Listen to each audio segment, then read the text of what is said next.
Hey everybody, welcome back to chemistry. If I can increase the slide. And so in this problem, what we're trying to do is classify some molecules as to whether they are ionic, molecular, metallic, or covalent. So when they say covalent here, that means something a little bit different than what we're normally used to. We are normally used to thinking about covalent as terms of bonds in molecular compounds, but here a covalent compound can be also a different kind of compound, which is called a covalent network solid or a macromolecular solid. So what I want to do in solving this problem is I want to go with what we sort of know first, and then we're going to go into more difficult areas. And so here you see you have 4 choices of compounds here. And basically for each compound, you have to figure out what category it goes to. So let's do the easy ones first. And so as you might expect, it's pretty easy to identify an ionic compound and a molecular compound. You basically use the rules that you used in 109. So let me just go back to this periodic table here and point out that, again, you can sort of separate the periodic table into metals and nonmetals by drawing the staircase line here.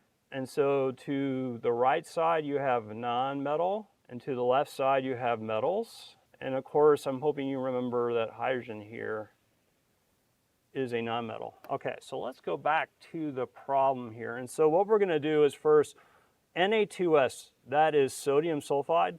Let's figure out what kind of compound it is based on what we already know. So you can see that sodium here is a metal. Sulfide here is S, it's a nonmetal.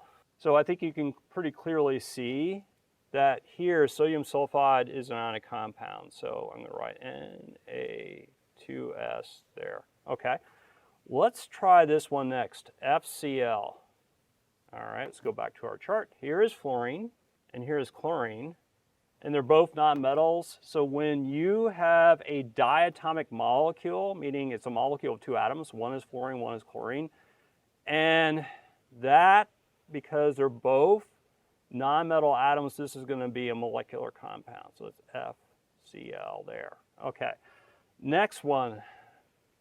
Here we have a case where we just have a single element. And so let's just find out where that is in the periodic table here. So this is lithium. Lithium is here. And so lithium has an atomic number 3. And when it's a neutral atom, it'll have 3 electrons. And when that happens, it is in the appearance of a metal, believe it or not. And so, for example, you might have heard about lithium batteries. And if you look at a lithium battery, you have internal parts to the battery that are coated with lithium metal. And so you can clearly see that lithium is a metal. There are going to be a lot of lithium atoms stuck together in that metal. And so here you can imagine that there may be some kinds of bonds between the lithium atoms. Those kinds of bonds are called metallic bonds. And so if you have a metal here, for example, like lithium, or it could be another metal like calcium or potassium, if you have a lot of the atoms stuck together, the bonds between them are metallic bonds. So we can put lithium here. So the last example we have here is diamond, and you'll note here that diamond here is made entirely of carbon atoms, so I'm just kind of highlighting that there. So let's see where carbon is in the periodic table. So carbon is here, so it's a nonmetal. So here's where things get a little bit interesting. So carbon in diamond has this very unusual structure, and so I'm kind of circling it here. And so each of those balls you see there is a carbon atom. So here's sort of an example of a carbon atom here. And what you can see is that attached to one carbon atom are 4 other carbon atoms.